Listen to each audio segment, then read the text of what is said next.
Welcome, everyone. In this module of Principles and Practices of Management of Unit 3, Module 2, we would be discussing organizing's span of management, decentralization, delegation of authority, formal and informal structure. Let's start with the span of management. Basically, span of management means the number of people managed effectively by a single officer or a manager in an organization. On an average, it says it could be 5 to 6. It could range from a higher level to bottom level. High level, it could be 4. At the bottom, it could be from 8 to 12. So basically, span of management means that optimum number of subordinates which can be managed effectively by the manager. So there are few factors which affect the span of management. They are like the capacity of the subordinate superior, that is the superior's decision making, leadership, communication, control, etc. Capacity of the subordinate means in terms of subordinates work efficiency, skills, efficient and trained subordinates perform more efficiently without much help of their superiors. Nature of the work can be the effect of the degree of span of management because different types of work require different pattern of management. Degree of decentralization means the effect of span of management by affecting the degree of involvement of the superior in the decision making process. Higher is the degree of decentralization, wider would be the degree of span of management.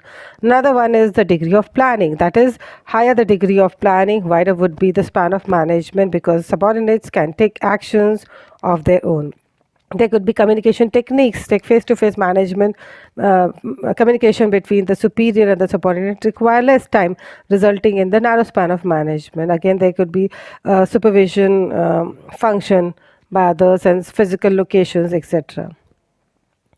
Let's come to the next topic, that is the formal organization and informal organization. As it says, formal organization is formal, which is created by the top management. There is some job of an organization performed in a systematic and planned manner.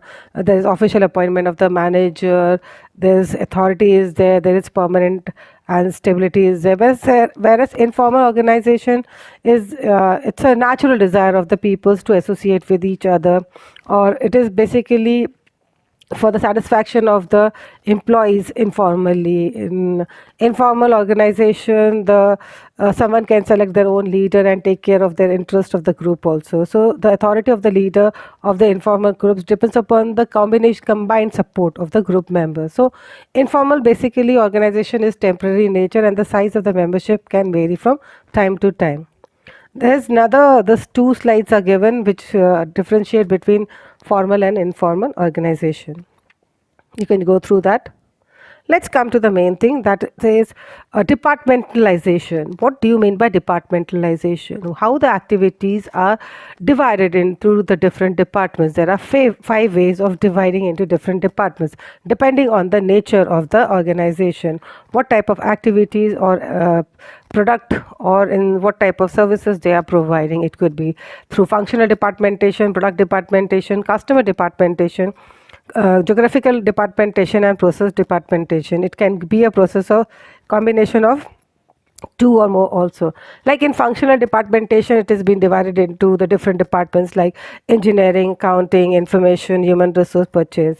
It has its own advantages and disadvantages. Like advantages are it provides highly qualified specialists and there is reduction in the duplication, there is communication and coordination. But at disadvantages, the cross department coordination can be difficult. So employees may be more interested in doing their own function in their own department job than in the organization's job. There could be slower decision making and it could produce managers with a narrow expertise and experiences. Next is the product departmentation, which is divided according to the product. Like it says in the General Motors example is given on the right hand side, whereas it can be divided according to the fuel, like fuel, lubricants and waxes and chemicals. So advantages are it allows the managers and workers to specialize in one area of expertise of the product, the develop broader sets of experience and expertise related to the entire product line. So it is easier for the manager to assess the work unit performances. The disadvantages are there could be duplication of the efforts, it could be difficult to achieve coordination across the different product departments.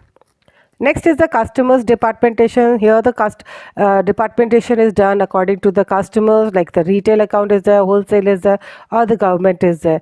The advantages are it focuses on the organization is on the consumer's need rather than product or function. So it allows the company to specialize and adapt the product and services to product needs and to customers' need and problems. So disadvantages, there could be duplication of resources. It could lead to difficulty in coordination and of different customer departments. The manager may make decisions with help of customers, but may hurt the business. Fine. So the next one, the fourth one, is the geographical departmentation according to geographic, like western region, southern region, eastern region. The advantages are that you can respond to the different demands of the different markets. It can reduce the locally unique organizational resources closer to the customers. The disadvantages, it could lead to duplication of resources. It can be especially difficult to coordinate departments that are different of parts. The last one is the process departmentation. It's related to spinning, weaving, dyeing, printing. It has its own advantages and disadvantages. The next major topic which we would be covering in this module is delegation. What is basically delegation? It says delegation requires his subordinate to perform the work. He must entrust him with part of the rights and powers which he would have to exercise himself to get that work done. So basically delegation means assigning work to others and giving them authorities to do it. So basically delegation is the authorization of to a manager to act on a certain manner. The authority once delegated cannot be enhanced, reduced or withdrawn depending on the situation or requirement. So delegation may be specific or general, written or implied, formal or informal. So a manager cannot delegate the entire authority to his subordinates. Delegation is like a three-legged stool. It consists of authority, responsibility and accountability. So the basically three elements are responsibility, authority and accountability. Let's come to the process of delegation. It says determining the goals, the responsibility and authority, motivation, establishment of control, training of subordinates and holding accountability. So basically the four major steps is firstly determining of the results expected. So a manager has to define the results he want to obtain from his subordinate from achievement of those or for achieving those organizational objectives. Second is assignment of duties, means according to their qualification, experience and aptitude, the superior assign the duties to his subordinates. Third is providing authority, means by granting authority, the subordinates are permitted to use resources, make decisions, exercise discretion, etc. The last step is creation of obligation, means create obligation on the part of the subordinate for the satisfactory performance of his assignment. Let's come to the importance of delegation. It says the various importance are: it gives relief to the top manager, it develops development of the manager is there, subordinates also develop, there is better decision making, faster decision, specialization, job satisfaction, etc. is there. But it has its own advantages and disadvantages. Advantages are it relieves the manager from the heavy workload, better decision making, speedy decision making, superior subordinate morale is built up. There is serves as a compensation for those employees who face the prospects of limited advantages, and it also creates a formal organization structure. The disadvantages are that it removes there is a removal from the actual operations where the decisions are made. It is difficult to perfectly match the task with the capability of the subordinates. The managers may lack confidence and trust in his subordinates. Some managers feel very insecure in dedicating authority when he is capable of doing the job better. So many subordinates are reluctant to accept his authorities and make decisions that would be criticized. Maybe a subordinate may lack self-confidence in doing the job also.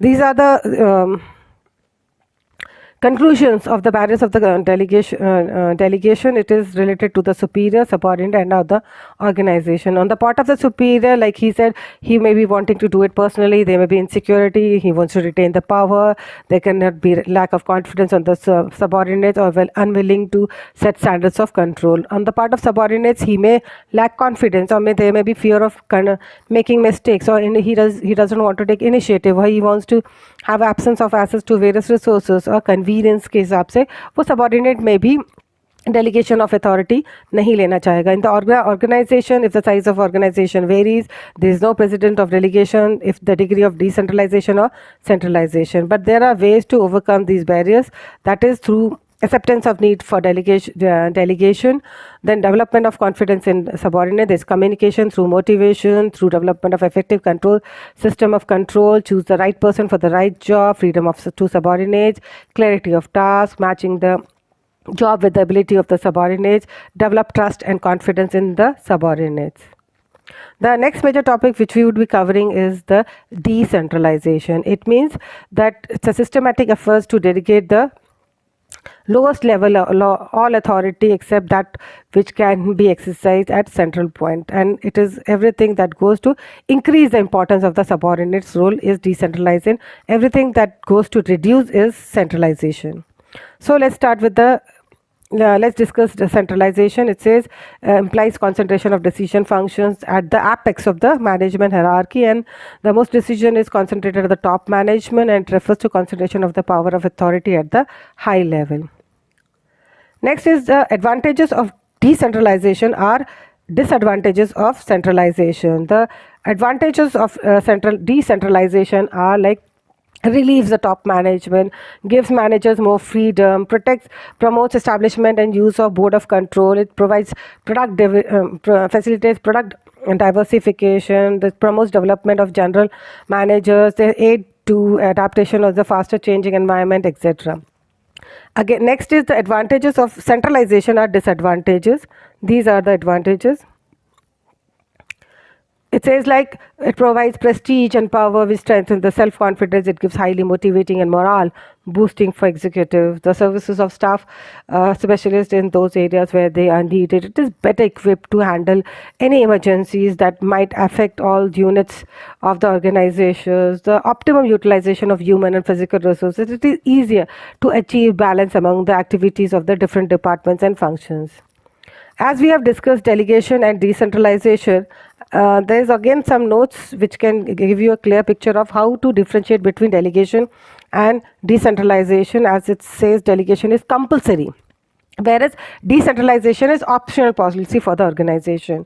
So the basic primary concept, it is narrow concept delegation, whereas the decentralization is a secondary concept, it's a wider concept. So the purpose is to reduce the burden of the managers in delegation, whereas it is to increase the role of the subordinates in decentralization. There are few other differentiations, like there is freedom of action, means in delegation, less freedom is taken up and takes own decision, as there are more control by the supervisors, and it is the responsibility again lies with the manager only, and the process follows to shared tasks only. Whereas decentralization, it creates greater freedom for action, as there is less control over exercises, and it is more significant as it is one-time decision, and once taken it is difficult to change the decision. So it is the result of the policy decisions of the top management.